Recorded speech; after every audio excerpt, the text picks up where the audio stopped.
Educação à distância, mudando realidades.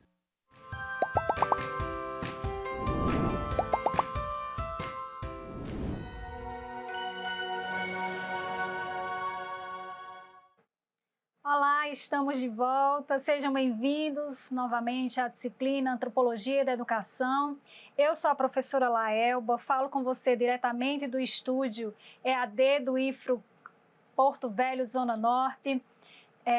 Sou uma mulher negra de 1,60 m, faço uso de óculos, estou vestida hoje numa calça jeans, numa blusa creme. Atrás de mim há uma parede branca com alguns pontos interligados na cor cinza.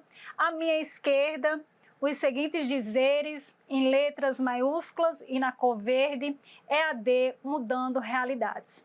Então, vamos à nossa aula de hoje, que tem como tema o conceito de interculturalidade e educação. Como este conceito, ele dialoga com a educação escolar, que é o foco da nossa disciplina. Então, vamos lá. Inicialmente, eu falo que as reflexões aqui apresentadas, elas têm como referência os estudos da Vera Maria Candor, que é uma grande referência na área dos estudos sobre educação e interculturalidade. O contato entre culturas diferentes sempre foi algo do ser humano desde os primórdios, né? Desde quando os primeiros grupos nômades eles passaram a se deslocar e a interagir entre si. Esse contato, ao longo do tempo, foi se intensificando e ganhando, né, outros contornos e características específicas do seu tempo. No mundo moderno, nós vamos ter a globalização como uma das principais responsáveis por esse contato entre culturas diferentes na atualidade, né? Essa globalização permite com que o mundo esteja interligado, né, esteja conectado a partir de tecnologias, da própria economia, a partir das culturas e a partir também das questões sociais. Então, vejamos bem, hoje, facilmente, num clique, nós acessamos conteúdos culturais de sociedades que não é a nossa. Então, facilmente a gente assiste a um filme, conhece a sua religião, a sua cultura. Então, a globalização, ela inaugura uma nova forma de relacionamento entre culturas diferentes. E é nesse contexto de globalização que surgem, né, os primeiros questionamentos ou os questionamentos sobre as relações entre culturas diferentes. E esses questionamentos, eles são feitos, né, pensando da seguinte forma: como ocorrem, né, essas relações? Essas relações, elas são produtoras de harmonia, elas são produtoras de conflitos. Quais são os desafios de conviver com culturas diferentes?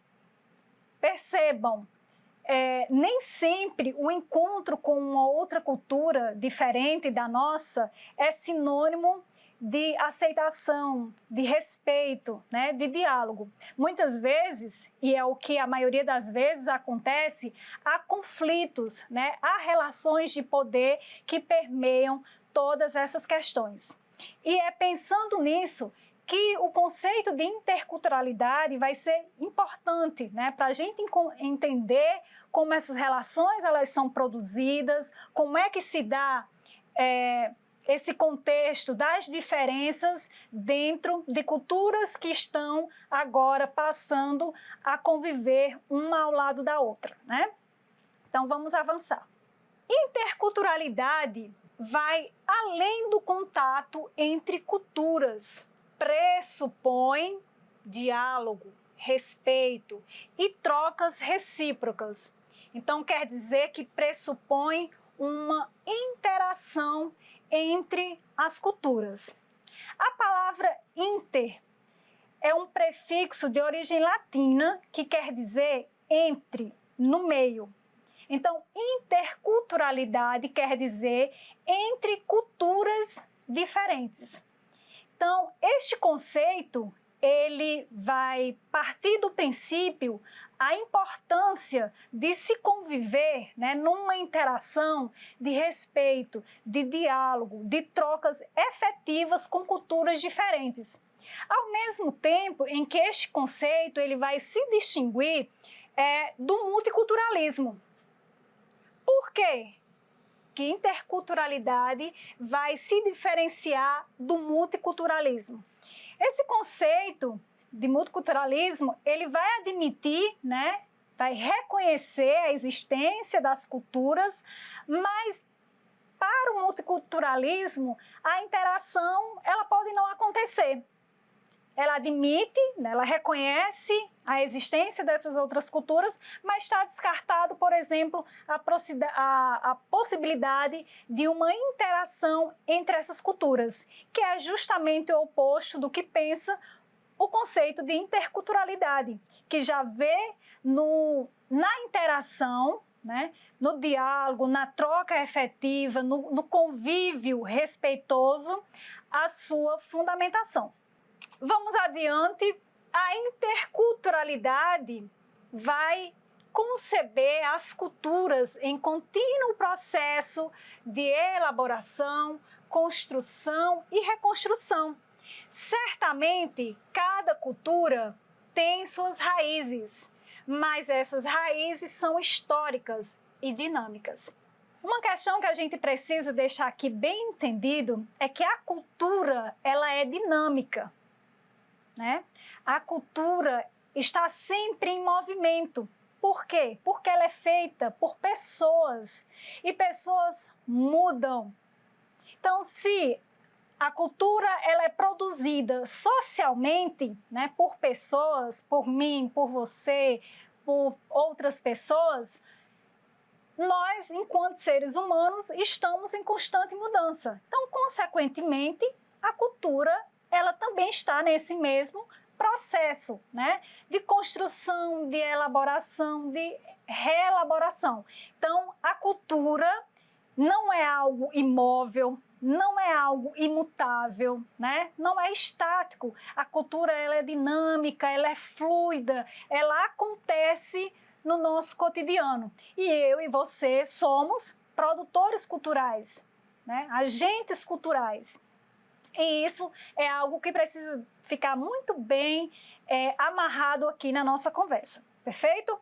A afirmação da hibridização cultural como veículo de constituição das identidades, o que supõe que as culturas não são puras. Agora nós vamos conhecer um pouco mais sobre o que a autora chama de hibridização cultural. A hibridização cultural ele é um conceito criado por um antropólogo argentino chamado Néstor Garcia Canclini, quando ele se refere ao processo de mistura de elementos culturais, onde essa mistura de elementos culturais dão novas formas culturais, né? Assumem novas formas. Então, é uma mistura entre elementos, entre uma cultura e outra, que dá origem a outra identidade cultural, por exemplo, a outra manifestação cultural. Então, a hibridização cultural é esse conceito que está na base da elaboração das novas identidades, né? E aí você pode perguntar, professora, então dá um exemplo, né, dessa hibridização cultural, para que fique melhor entendido o que seria. Então podemos pensar o funk brasileiro. O funk, ele surge de manifestações culturais norte-americanas, né? Ele é influenciado pelo rap e pelo hip hop. Só que quando chega no Brasil, ele vai assumir outros contornos culturais.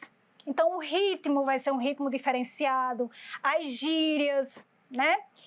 Nem por isso o funk deixa de ter nas suas origens essa influência que vem lá dos Estados Unidos do rap e do hip hop. Então, no Brasil, adaptado adequado à nossa realidade, ao estilo de vida, né? Nós vamos ter a elaboração de uma outra manifestação cultural, que no caso é o funk. Então percebam, houve uma mistura de elementos culturais que deu forma a outras identidades culturais, a outras manifestações culturais. Então, o processo de hibridização é isso, né? Em termos de exemplos práticos. Voltando aqui, o que supõe, então, que as culturas não são puras, né? O Nestor Garcia Canclini, ele vai ser um dos defensores, né, da não pureza cultural. Então, as culturas não são puras. Para ele, nós estamos sempre pegando emprestado elementos de outras culturas. Então, o tempo todo, esse caldeirão cultural, ele funciona, né? É a forma como essa mistura acontece, que vai criando outras formas e assim, consequentemente. Até aqui tudo bem? Estão compreendendo? Então, vamos avançar. A interculturalidade, ela também pressupõe que a consciência de que as relações culturais são relações de poder dos grupos hegemônicos sobre grupos subalternos. Então, o que é que isso quer dizer? Uma questão levantada pela interculturalidade é esse entendimento de que quando uma ou mais culturas elas se encontram, nem sempre esse encontro vai acontecer de forma justa, de forma igualitária. Na maioria das vezes, uma cultura vai tentar se impor em relação às demais. Então, pensando a nossa sociedade brasileira, nós vamos perceber como as relações entre as culturas elas foram sendo constituídas, né? Nós vamos ter a cultura europeia como aquela que vai se impor em relação às culturas negras, em relação às culturas indígenas. Então, essas outras culturas, elas acabam nesse processo sendo marginalizadas, né? Sendo desvalorizadas. Então, nem sempre esse encontro se dá numa perspectiva, né, harmoniosa, numa perspectiva positiva de encontros. Na grande maioria das vezes, há, né, essa imposição cultural, há essas relações de poder que estão postas entre as culturas. E isso é algo que a interculturalidade visa muito enfrentar, né? É enfrentar essa exclusão, enfrentar essas injustiças, enfrentar essas desigualdades que assolam essas relações entre essas culturas. Tudo bem? Então, a perspectiva cultural não separa diferença da desigualdade e não reduz uma à outra. Pelo contrário, a perspectiva intercultural ela vai estar voltada, sobretudo, para o reconhecimento das diferenças e que essas diferenças elas sejam respeitadas, não ignoradas, não silenciadas, não invisibilizadas. Então, nós queremos que os diferentes sejam tratados como diferentes, certo? A diferença é um valor muito significativo para interculturalidade. A gente precisa reconhecer que somos diferentes, que pensamos diferentes, que agimos diferentes, que compreendemos, né, as coisas e o mundo de forma diferente. E está tudo bem, ninguém precisa ser igual a ninguém, né? A gente precisa ser igual em relação aos direitos. Isso sim, isso é tranquilo, de boa, legal. Mas, sobretudo, no entanto, né, as nossas diferenças, elas têm que ser visibilizadas, elas têm que ser respeitadas, elas têm que ser valorizadas. Então, essa é uma perspectiva importante trazida por esse conceito de interculturalidade. Então, nós vamos ter uma norte-americana, né, uma intelectual norte-americana, radicada inclusive no Equador. A área de estudos e pesquisa dela é voltada para os estudos culturais latino-americanos, que é a Catherine Walsh. E é ela que vai nos apresentar uma definição do conceito de interculturalidade. Então, para a Catherine, a interculturalidade implica a construção de novas formas de convivência, de diálogo entre culturas diferentes, numa perspectiva ética, política. Então, para a Catherine, é sobretudo necessário que possamos conviver com o outro, aprendendo sobre a sua cultura, né? É necessário a gente conviver com o outro, o respeitando a sua história de vida, respeitando as suas memórias coletivas. Então, só é possível, né, conviver com diferentes culturas a partir do diálogo, a partir de trocas efetivas de aprendizagem. Tudo bem? Então, vamos avançar mais um pouco. Então, a Catherine Walsh, ela também vai nos apresentar 3 tipos diferentes de interculturalidade. Vejamos. Interculturalidade relacional são as trocas cotidianas entre pessoas de diferentes culturas. Então, nessa perspectiva aqui, essa relação ela é pautada, segundo a Walsh, no respeito, na troca efetiva, né? Na aprendizagem coletiva. E um exemplo de como seria essa relação de interculturalidade na prática, poderíamos pensar um currículo, né, sendo elaborado dentro de uma comunidade indígena, e a escola chama, por exemplo, as suas lideranças para fazer parte daquele processo que é a construção de um currículo escolar.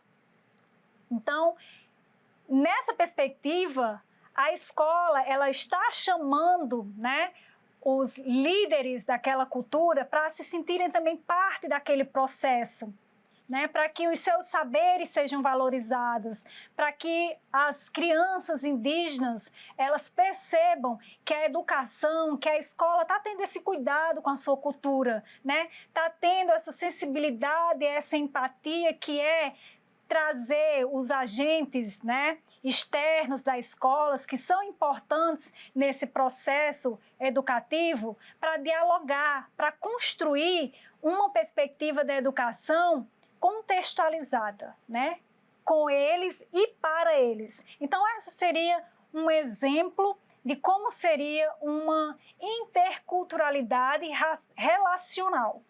De uma outra forma, ela também vai falar sobre a interculturalidade funcional. Essa seria utilizada por estados ou instituições para inclusão limitada, muitas vezes sem desafiar relações de dominação. Como a própria Walsh vem nos apresentar, a interculturalidade funcional ela é o reconhecimento da diversidade de uma maneira tolerada, né? De uma forma superficial. Ela não visa, por exemplo, o que eu acabei de falar, que acontece com uma interculturalidade relacional. A interculturalidade funcional, ela vai ser limitada, né? Vai se dar de uma forma ali mais superficial, mais... Um exemplo prático de como funcionaria esta interculturalidade é pensando, por exemplo, a educação bilíngue para os povos indígenas. Nós sabemos que, inclusive, é uma garantia constitucional, né, que os povos indígenas sejam alfabetizados na sua língua materna. Então, eles são alfabetizados na sua língua materna e no nosso português. Só que, com o passar dos anos, a escola ela vai cobrar que o aluno ele se adeque ao currículo nacional, né? Chega um momento que o aluno vai precisar ir à escola e lá ele já não vai ver a sua língua materna sendo falada. Ele vai ter que se enquadrar, se adaptar às exigências, né, educacionais ali, que é falar português. As suas provas vão vir em português, né? Tudo vai estar na segunda língua, que no nosso caso seria a língua portuguesa. Então, essa interculturalidade, ela foi superficial. Ela inicialmente se mostrou eficiente, eficaz, né? Mas chega um determinado momento que ela é deixada de lado, porque é o português que é valorizado. O indígena que vai fazer o Enem, não existe uma prova na sua língua, né? Não existe um concurso voltado, né, para a linguagem indígena. Se ele quiser passar no Enem, se ele quiser passar no concurso, ele vai ter que se adequar à língua portuguesa. Então, percebam, por que a interculturalidade funcional ela é limitada? Porque ela é superficial. Até certo ponto ela consegue funcionar, mas depois passa a não funcionar mais. Então, é isso que a Walsh vai falar quando ela descreve essas 3 tipologias. E, por último, ela vai falar da interculturalidade crítica. Essa que questiona as estruturas de poder, as desigualdades, que busca transformações sociais profundas. Então, essa é a forma mais consciente e ética, né, segundo a Walsh, de vivenciarmos essa interculturalidade. Uma vez em que se desafia, primeiro reconhece que existe desigualdades, reconhece que existe exclusão, reconhece, né, que uma cultura se impõe sobre a outra. E aí eu vou questionar, por que isso acontece? Né?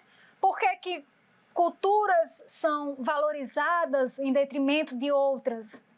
Porque o conteúdo apresentado por essa cultura é melhor do que a cultura indígena, do que a cultura africana.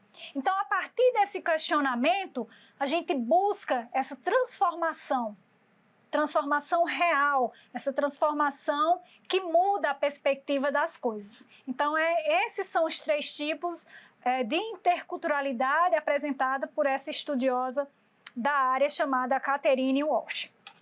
Vamos avançar. E aí nós chegamos, né, ao ponto de fato que é pensar a relação entre interculturalidade e educação. E aqui nós temos o seguinte: a educação intercultural promove valorização das identidades culturais dos estudantes e favorece práticas pedagógicas inclusivas. Então, se nós estamos falando de respeito, se nós estamos falando de valorização, nós temos que falar de inclusão, né? Então, as identidades dos nossos alunos, ela passa a ser valorizada, né, quando a educação ela assume essa perspectiva intercultural. Passa a ser valorizada quando as práticas pedagógicas são voltadas, né, para atender toda essa pluralidade dos agentes que fazem parte do contexto escolar. Então, vamos aqui. Outra perspectiva é onde é que a gente vai ver acontecendo, né, essa educação intercultural, a partir das políticas públicas voltadas para os povos indígenas, quilombolas e imigrantes. Então, a Kandô, ela finaliza aqui falando que uma educação intercultural deve valorizar o saber dos grupos culturalmente distintos e promover o diálogo entre os saberes. Então, é pensar que numa escola nós podemos ter alunos migrantes, quilombolas, indígenas, ribeirinhos e fazer com que essas culturas, né, de alunos tão diversos, dialoguem, troquem saberes, né? Faça parte ali efetivamente do contexto escolar, porque muitas vezes, quando esses alunos eles têm acesso à história da sua comunidade, do seu povo, muitas vezes os materiais didáticos que esses alunos recebem trazem de forma descontextualizada as suas vivências, né, os seus saberes, e muitas vezes estão impregnados de estereótipos, né, de preconceitos em relação a esses grupos sociais. Então, valorizar de fato essas diferenças é repensar esse currículo que está sendo ofertado para a escola, né, pela escola. Então, a Kandou ela vai sintetizar o que seria essa interculturalidade na educação, trazendo essa reflexão aqui para a gente. Avançando mais um pouco, a Kandou, ela também vai enumerar alguns desafios para a promoção da educação intercultural na perspectiva crítica e emancipatória. Eu costumo dizer, né, que quando nós afirmamos que o Brasil é um país da diversidade, isso me causa um determinado orgulho, né, de pensar, nossa, e nós não temos diversidade, não é só nas questões naturais, também de povos, né? De alguma forma me deixa muito orgulhosa pensar que eu moro num país da diversidade. Mas pensar em diversidade também é pensar em diferenças. E aí é que tá. A gente quer e se diz um país diverso, mas nós não aceitamos as diferenças. Isso é muito contraditório, né? Então, para uma educação efetiva, intercultural, também não é fácil acontecer, né? É comum a gente trazer as nossas reflexões teóricas, né, abordando como deveria se dar essa educação, e uma coisa bem diferente é como essa educação acontece na prática, não é isso? Então, a Kandou, ela vai pontuar esses desafios para que, de fato, né, aconteça uma educação intercultural. Ok? O primeiro desafio que ela nos apresenta é o desafio da desconstrução. A educação intercultural, ela tem que promover essa desnaturalização de alguns estereótipos, de alguns estigmas que estão presentes na nossa sociedade em relação a esses grupos sociais, né, que são marginalizados. Então, é muito comum e preconceituoso também a gente achar que os negros, eles não são inteligentes, eles não são bonitos. Os indígenas são preguiçosos, vivem numa preguiça danada. Então, quando a gente fala sobre isso, nós estamos sendo preconceituosos, né? Então, é necessário que essa educação, ela promova esse tipo de desconstrução, promova uma forma crítica de você olhar e achar que esse tipo de fala não é brincadeira, não é piada. Se algum dia foi, hoje não é mais. Então, chega a ser inadmissível, né? Hoje, as nossas relações ainda serem mediadas por esse tipo de pessoas que reproduzem essas falas, esses comportamentos em relação a esses grupos sociais. Então, a desconstrução é o primeiro desafio que precisa ser superado com a educação intercultural. O próximo desafio está na articulação entre igualdade e diferença no nível das políticas educativas e das práticas pedagógicas. O que seria essa articulação, professora, entre diferença e igualdade? Por exemplo, nas práticas pedagógicas. E eu vou dar um exemplo muito simples. Todo início de ano, nós temos as nossas distribuições do livro didático para o aluno, tá certo? Então, esse livro ele foi distribuído para um aluno que não fala bem português. Vamos pensar um aluno migrante que veio ou da Venezuela ou da Bolívia. Um aluno com deficiência visual, certo? E outro aluno que não sabe ler. Os três receberam o mesmo livro.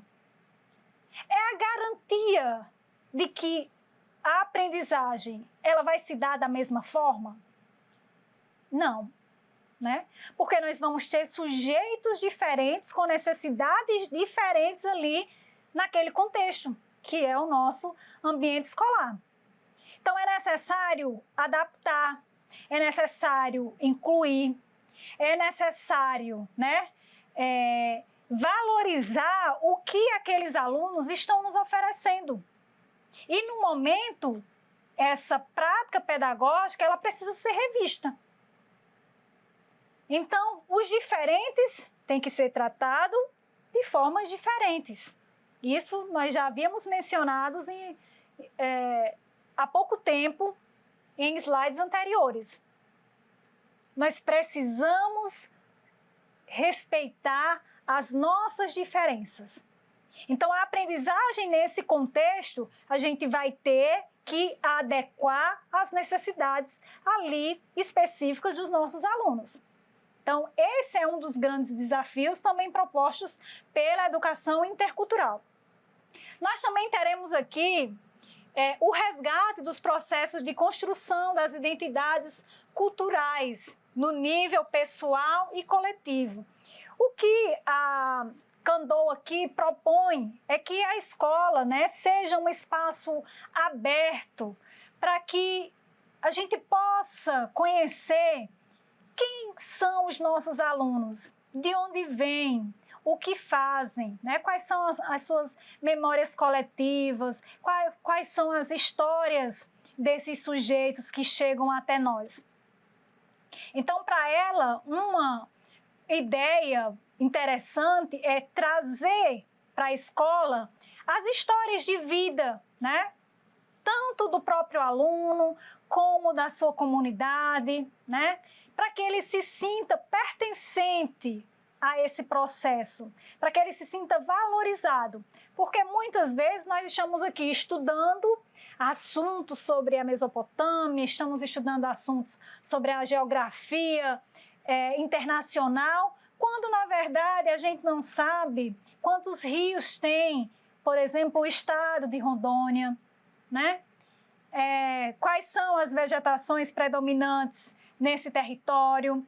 Então, quando a gente traz pessoas para refletir sobre a realidade local, né, sobre a cultura indígena, já que aqui é um território marcadamente indígena, e nós temos alunos que são indígenas, com certeza eles vão se sentirem representados, eles vão se sentirem valorizados, né? Uma outra perspectiva é a da promoção de experiências de interação sistemática com os outros. E o que é isso, né? Essa sistematização de interação com o outro. É a gente, de fato, estar aberto a essas experiências de tentar enxergar o mundo, as coisas, de modos diferentes. Aprendendo com o outro, em construção, ali juntos, né? Para que a nossa vida, né, a nossa cultura, ela também possa ser parte do outro. Mas que para que isso aconteça, é necessário essa troca ela ser recíproca, essa interação ela acontecer de maneira efetiva. Então, para finalizar, a Kandou fala o seguinte: o desenvolvimento de uma educação intercultural, na perspectiva apresentada, é uma questão complexa. Nós falamos que não é fácil, na prática, vivenciar essa educação, mas ela não é impossível, né? Atravessada por tensões e desafios e exige problematizar diferentes elementos do modo como hoje, em geral, concebemos nossas práticas educativas e sociais. Então, a Candor finaliza aqui falando da importância e do desafio que é, na prática, vivenciarmos a educação intercultural. Aqui são as nossas referências, certo? Que estarão disponibilizadas no nosso AVA. O meu muito obrigado pela sua atenção, pela sua paciência. O vídeo está um pouquinho longo, mas é isso. Tchau, tchau. Até a próxima aula.